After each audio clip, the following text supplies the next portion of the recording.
मैं नवीन कुमार, व्याख्याता इतिहास।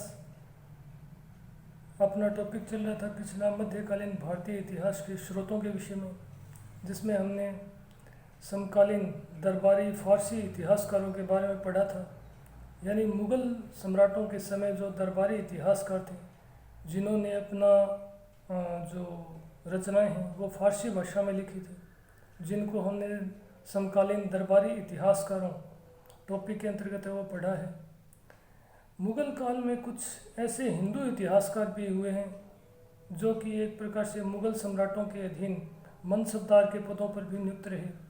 उन्होंने भी, यानी उन हिंदू इतिहासकारों ने भी मुग़ल सम्राटों के अधीनस्थ मनसबदार के पद पर रहते हुए या उनके दरबारी विद्वानों के रूप में समकालीन मुग़ल सम्राटों का फारसी भाषा में है वो इतिहास लिखा है। इन हिंदू इतिहासकारों में 4 प्रमुख इतिहासकार माने जाते हैं, जिनमें पहले हैं सुजान राय भंडारी। सुजान राय भंडारी है वो शाहजहाँ के समकालीन थे, शाहजहाँ के दरबारी विद्वान और उनके मनसबदार भी थे।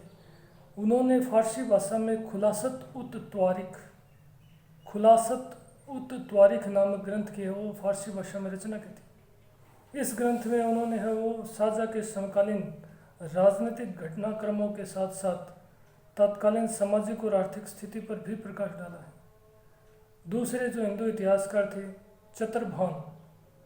चतरभान, जिनका जो फारसी भाषा में जो ग्रंथ है चहार मर्तबा ए चमन, यानी चतरभान द्वारा अपना जो ऐतिहासिक वृत्तांत है वो फारसी ग्रंथ चहार मर्तबा ए चमन में उल्लेखित मिलता है। यानी उन्होंने फारसी भाषा में ग्रंथ की रचना की थी जिसे चहार मर्तबा ए चमन के नाम से जाना जाता है। चतरभान भी शाहजहाँ के समकालीन थे। उन्होंने है वो शाहजहाँ के समकालीन जो राजनीतिक घटनाएं थी, जो सामाजिक और आर्थिक इतिहास था, उसके बारे में उन्होंने भी अपने ग्रंथ में है वो उल्लेख किया है। तीसरे जो इतिहासकार थे ईश्वरदास नागर है वो औरंगजेब के समकालीन थे।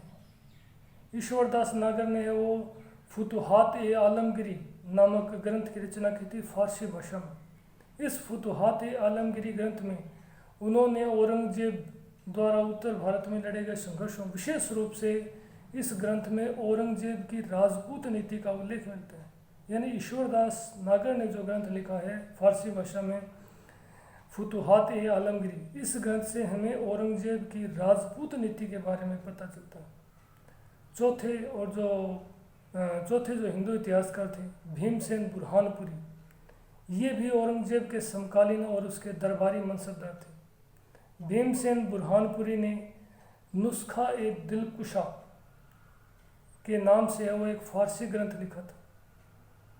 ये औरंगजेब के साथ दक्षिण भारत में लड़े गए संघर्षों के दौरान औरंगजेब के साथ रहे थे। इसी कारण इन्होंने अपने ग्रंथ में औरंगजेब द्वारा दक्षिण भारत में लड़े गए युद्धों का है वो विस्तार पूर्वक उल्लेख किया है। कुछ अन्य ऐसे ग्रंथ भी रह जाते हैं जिनसे हमें मुग़ल कालीन इतिहास के बारे में जानकारी प्राप्त होती है। इसमें एक ग्रंथ है तारीख ए अल्फ़ी ग्रंथ की रचना है वो अकबर के समय की गई थी। इस ग्रंथ की रचना अकबर के आदेश पर की गई थी। उसके दरबारी इतिहासकार जफ़र बेग, नकीब खान और मुल्ला मोहम्मद द्वारा तारीख ए अल्फ़ी ग्रंथ की रचना है वो अकबर के आदेश पर की गई थी। यह ग्रंथ फारसी भाषा में लिखा गया। इस ग्रंथ में जो इस्लाम धर्म था उसका पिछले 1000 वर्षों का इतिहास लिखा गया। यानी यह ग्रंथ मुग़ल इतिहास से संबंधित न होकर विशेष रूप से इस्लाम के इतिहास से संबंधित है। इस्लाम धर्म का जो पिछले 1000 वर्षों का इतिहास था, उस इस्लाम धर्म के इतिहास की जानकारी हमें इस ग्रंथ से प्राप्त होती है। ये ग्रंथ मैं जो अंत में बता रहा हूँ वो इसलिए महत्वपूर्ण नहीं है कि इनसे हमें समकालीन भारत के बारे में कम जानकारी प्राप्त होती है, बेहद अल्प इसके, लेकिन ये मुग़ल काल में लिखे गए। इसके अलावा औरंगजेब की पुत्री जेबुनिसा ने भी एक काव्य ग्रंथ की रचना की थी जिसे दीवान ए मखफ़ी के नाम से जाना जाता है। यह एक काव्य ग्रंथ है। तो इस प्रकार मुग़ल काल का जो इतिहास है वो उसके दरबारी इतिहासकारों द्वारा भी लिखा गया। चूँकि हमने मुगल कालीन इतिहास के स्रोतों को दो भागों में बांटा था। पहला तो था समकालीन फारसी इतिहासकारों द्वारा लिखा गया इतिहास। इसके अलावा मुगल काल में कुछ ऐसे विदेशी यात्री भी आए जो लंबे समय तक भारत में रहे। कुछ अपने व्यापारिक उद्देश्यों के लिए आए, कुछ व्यापार करने के उद्देश्य से आए। इन्होंने वो लंबे समय तक भारत में रहने के दौरान यहाँ जो कुछ देखा और जो कुछ प्रत्यक्ष अनुभव किया उसके बारे में अपना है वो वृत्तांत लिखा है। तो अगला जो हमारा मुगल कालीन इतिहास का स्रोत, जो दूसरा स्रोत है, उसको हमने विदेशी यात्रियों के वृत्तांत के रूप में मैंने आपको बताया था। तो अब हम उन विदेशी यात्रियों के बारे में पढ़ेंगे जिन्होंने वो मुगल कालीन इतिहास के बारे में अपने यात्रा वृत्तांत लिखे। उन विदेशी यात्रियों में जो ब्रिटिश यात्री भी हैं, फ्रेंच यात्री भी हैं, इतावली यात्री भी हैं। तो इन यात्रियों ने जो समय समय पर अपने व्यापारिक उद्देश्यों या अन्य किसी उद्देश्यों से भारत में आए और यहाँ उन्होंने वो मुगल काल के बारे में जो कुछ देखा, मुगल काल में जो कुछ देखा उसके बारे में उन्होंने लिखा है। भारत आने वाला, मुगल काल में भारत आने वाला जो पहला यूरोपीय यात्री था वो था रॉल्फ फिंच। रॉल्फ फिंच एक ब्रिटिश यात्री था, यानी यूरोप में ब्रिटेन से संबंधित था, ब्रिटिश यात्री था और उसे मुगल काल में भारत आने वाला पहला यूरोपीय यात्री माने जाते। मुगल सम्राट अकबर के समय 1590 ईस्वी में वो भारत आया और उसने अकबर के समय की कुछ घटनाओं का है वो अपने ग्रंथ में वर्णन किया है। इसका जो ग्रंथ है, रॉल्फ फिंच का ग्रंथ है inland pioneer of India. Ralph Finch ने जो अपना यात्रा वृत्तांत है वो इनलैंड्स पायनियर ऑफ इंडिया नामक ग्रंथ में लिखा है। इस ग्रंथ में उसने अकबर की समकालीन जो राजनीतिक घटनाएं हैं और जो तत्कालीन सामाजिक घटनाएं हैं उसके बारे में हमें जानकारी प्राप्त होती है। मुगल काल में आने वाला जो दूसरा प्रमुख विदेशी यात्री था वो था विलियम हॉकिंस। विलियम हॉकिंस एक प्रसिद्ध ब्रिटिश यात्री था जो जहांगीर के समय भारत में आया था। यहाँ पर काफ़ी क्वेश्चन पूछे जाते हैं उसके ऊपर। विलियम हॉकिंस है वो ईस्ट इंडिया कंपनी के दूत के रूप में आया था, न कि ब्रिटिश सम्राट के दूत के रूप में। ये क्वेश्चन है वो कई बार कन्फ्यूज़न करने वाले होते हैं। 1608 ईस्वी में विलियम हॉकिंस भारत आया। ईस्ट इंडिया कंपनी के प्रतिनिधि के रूप में आया और अपने व्यापारिक उद्देश्य, ये किस उद्देश्य से है, यह है ईस्ट इंडिया कंपनी के व्यापारिक हितों की पूर्ति के लिए था। इसका उद्देश्य मुगल सम्राट से ईस्ट इंडिया कंपनी के लिए अधिक से अधिक व्यापारिक सुविधाएं प्राप्त करना था। 1608 ईस्वी में यह जहांगीर के दरबार में उपस्थित हुआ। इसने शीघ्र ही जहांगीर के साथ घनिष्ठ संबंध भी स्थापित कर लिए। जहांगीर इससे अत्यधिक प्रसन्न था और उसने विलियम हॉकिंस को 400 का मनसब भी प्रदान किया था।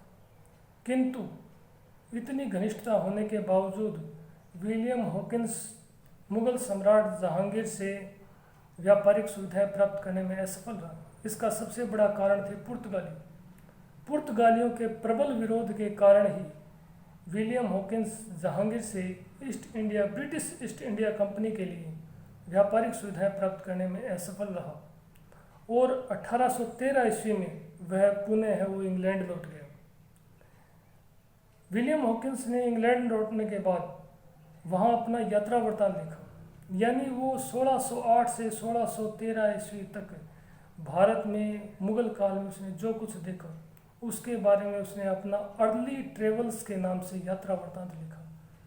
यानी उसके ग्रंथ अर्ली ट्रेवल्स, जो कि अंग्रेजी भाषा में लिखा गया है, उससे हमें मुगल कालीन जहांगीर कालीन 1608 से 1613 ईस्वी तक की विभिन्न घटनाओं के बारे में हमें जानकारी प्राप्त होती है। तात्कालीन व्यापारिक स्थिति, पुर्तगालियों के दबदबे आदि की भी हमें इसी ग्रंथ से जानकारी प्राप्त होती है। विलियम हॉकिंस के बाद भारत आने वाला, या कह सकते हैं कि मुगल काल में भारत आने वाला जो तीसरा महत्वपूर्ण विदेशी यात्री था वो था sir Thomas Roe. Sir Thomas Roe भी एक ब्रिटिश यात्री था।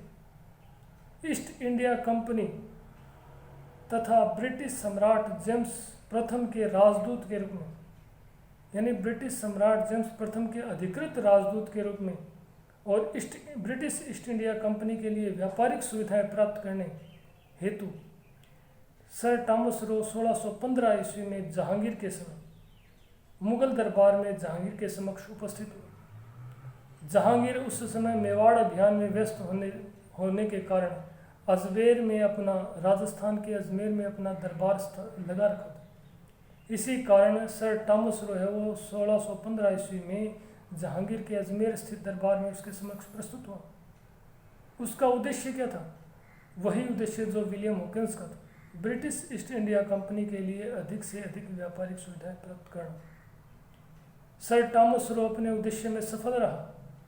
ऐसा माना जाता है कि चूंकि वो ब्रिटिश सम्राट के दूत के रूप में आया था, इसके अलावा उसने जहांगीर को अपने कृत्यों से वो प्रसन्न भी कर लिया था। इसी कारण जो जहांगीर है उसने टॉमस रो को है वो भारत में ब्रिटिश फैक्ट्री है वो स्थापित करने की है वो अनुमति प्रदान कर दी। सर टॉमस रो 4 वर्षों तक भारत में रहा था। 1619 ईस्वी तक, यानी 1615 में आया, 1619 ईस्वी तक वो भारत में रहा। इन 4 वर्षों में उसने जो कुछ देखा उसने वापस लौटकर अपना यात्रा वृत्तांत है वो सर टॉमस रोज एम्बेसी के नाम से लिखा।